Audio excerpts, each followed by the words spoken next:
नमस्कार दोस्तों, आपका बहुत बहुत स्वागत है आपके अपने news channel Rajasthan media network में। आज हम बात करेंगे राजस्थान की तमाम बड़ी खबरों के बारे में। लेकिन उससे पहले अगर अभी तक आपने चैनल को सब्सक्राइब नहीं किया तो सबसे पहले चैनल को सब्सक्राइब कर ले, वीडियो को लाइक कर दे और अपने दोस्तों के साथ भी जरूर शेयर कर दे।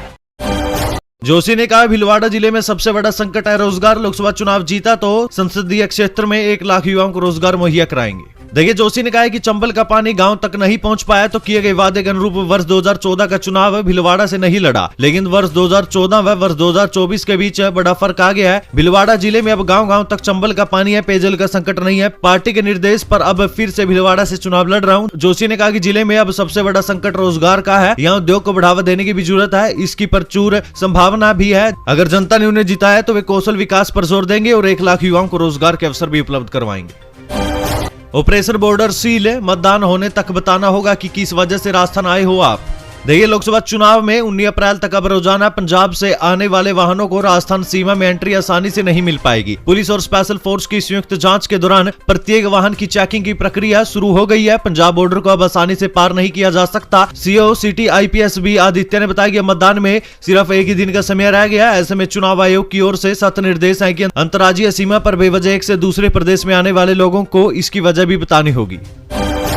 अंग प्रत्यारोपण फर्जी NOC मामले में नया मोड़। गृह विभाग ने कहा पुलिस नहीं केवल नामित अधिकारी ही कर सकता है कार्रवाई।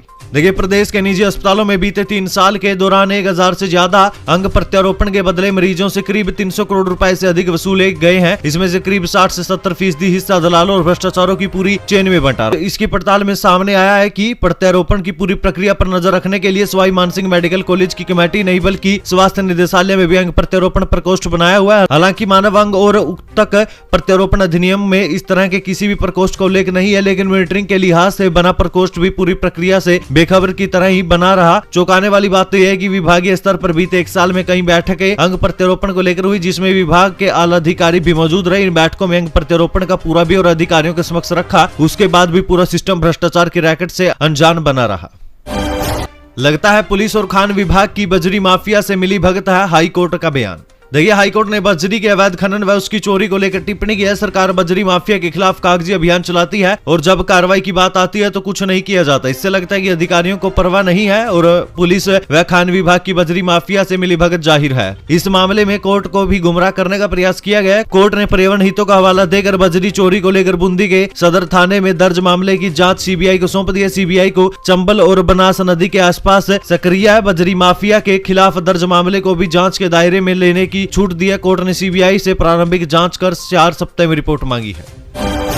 टोल प्लाजा के नए नियम लागू, हाईवे से हटेंगे VIP सूचक होर्डिंग्स। देखिए, केंद्र सरकार ने VIP कल्चर में लाल बत्ती हटाने के बाद अब टोल नाकों पर से VIP सूचक होर्डिंग्स हटाने की तैयारी कर ली है। इसके स्थान पर VIP को विशेष फास्टैग जारी किए जाएंगे। योजना के तहत राष्ट्रीय राजमार्गों पर टोल नाकों से पहले लगे VIP श्रेणी को दर्शाने वाले होर्डिंग्स को हटाया जाना है। सरकार की 1 हफ्ते पहले चीफ स्तर की बैठक में इस योजना पर विचार विमर्श किए गए। योजना लागू करने के लिए केवल सरकार के NH की रूल्स में संशोधन करना होगा। रिपोर्ट में ऐसे होर्डिंग्स का अधिक अर्थ नहीं होने व इसे जनता के रुपयों का दुरुपयोग बताया गया है।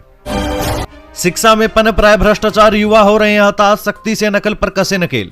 देखिए, शिक्षा में भ्रष्टाचार पनप रहा है, नकल पर सख्ती से नकेल लगाने की जरूरत है। रिश्वत के बदले पेपर लीक हो रहे हैं, इससे युवा हताश है। छात्राओं ने ऐसे कई मुद्दे गांधीनगर स्थित राजकीय महिला पॉलिटेक्निक महाविद्यालय में उठाए। सामूहिक चर्चा के दौरान छात्राओं ने कहा कि शिक्षा व्यवस्था पर सवाल खड़े होने लगे हैं। युवाओं से जुड़े मुद्दों पर भी चुनावों में बात होनी चाहिए। शिक्षा में भ्रष्टाचार हो रहा है, रिश्वत के बदले भी पेपर लीक हो रहे हैं। पढ़ाई नहीं करने वालों की भी सरकारी नौकरी लग रही है। शिक्षा को लेकर कठोर नियम बने और उनकी सख्ती से पालना भी हो। सरकार का नया आदेश है, बच्चों से पहले मां चखेगी स्कूल में मिलने वाला खाना। देखिए, कोई भी छात्र स्कूली शिक्षा और पोषण युक्त भोजन से वंचित न रहे, इस उद्देश्य से सरकार कई तरह की योजनाएं लाती है। सरकारी स्कूलों में मिड डे मील की शुरुआत भी इसी उद्देश्य से हुई कि छात्रों को पोषण युक्त भोजन और मुफ्त शिक्षा एक ही छत के नीचे मिले। समय पर इस योजना में लापरवाही की खबरें सामने आती रहती है। वहीं राजस्थान सरकार ने मिड डे मील की गुणवत्ता बरकरार रखने के उद्देश्य से नए निर्देश जारी किया है, जिसके तहत अब छात्रों से पहले उनकी माँ स्कूल में मिलने वाला भोजन चखेगी। वहीं माध्यमिक बोर्ड ने मिड डे मील को लेकर नई गाइडलाइन जो जारी की है, उसके अनुसार हर दिन कम से कम 5 माताओं को स्कूल आकर भोजन का टेस्ट करना होगा। उनके द्वारा अप्रूव होने के बाद ही बच्चों को यह भोजन परोसा जाएगा। राजस्थान में ठगा सा महसूस कर रहे हैं सरकारी कर्मचारी और पेंशनर्स, सामने आया चौंकाने वाला सच। देखिए, राजस्थान गवर्नमेंट हेल्थ स्कीम यानी RGHS के तहत सरकारी कार्मिकों और पेंशनर्स को मिलने वाली दवा गलफांस बनी हुई है। भुगतान नहीं होने के कारण मेडिकल स्टोर लाभार्थियों को दवा नहीं दे रहे हैं, जबकि राज्य सरकार 44 करोड़ रुपए का भुगतान करने की बात कह चुकी है। दवा नहीं मिलने पर RGHS दफ्तर में शिकायत करने की बात कह रहा है। अमेरिका में नौकरी और बड़े पैकेज को किया मना, IAS बने युवा। देखिए, भारतीय सिविल सर्विसेज परीक्षा में बालोतरा के विजय राघव गोयल ने कामयाबी हासिल की है। सामान्य श्रेणी में पूरे देश में 229वीं रैंक प्राप्त करने वाले विजय ने चौथे प्रयास में सफलता प्राप्त की। सरहदी चौहटन कस्बे के लाडले अक्षय डोसी ने UPSC प्रतियोगिता परीक्षा में अपनी प्रतिभा का लोहा मनवाया। चौहटन के अक्षय को 75वीं रैंक में फाइनल चयन होने पर समूचे सरहदी इलाके में खुशी की लहर छा गई है। वहीं आपको बता दें, IIT पास आउट है विजय राघव गोयल शुरुआत से मेधावी छात्र रहे हैं। IIT के बाद अमेरिका की एक कंपनी में प्लेसमेंट हुआ था। कुछ साल पहले वहां पर नौकरी करने के बाद स्वदेश में सेवा करने की भावना को लेकर वे भारत लौट आए। प्रथम प्रयास में प्रारंभिक परीक्षा उत्तीर्ण की, 2 प्रयासों में साक्षात्कार तक पहुंचे लेकिन सफल नहीं हो पाए। अब घर पर ही सेल्फ स्टडी करने वाले विजय राघव ने बताया कि वे प्रतिदिन 7 से 8 घंटे पढ़ाई करते थे। इस बार कामयाब होने को लेकर पूरा विश्वास था। टेक्सटाइल कारोबारी पिता जयप्रकाश गोयल, माता सीता गृहिणी, चार्टर्ड अकाउंटेंट बहन निशा गोयल, भाई पवन राघव उनको हमेशा कामयाब होने के लिए प्रेरित करते थे। परिणाम पक्ष में नहीं रहने पर भी सकारात्मक सोच रख पढ़ाई करने की बात कहते थे।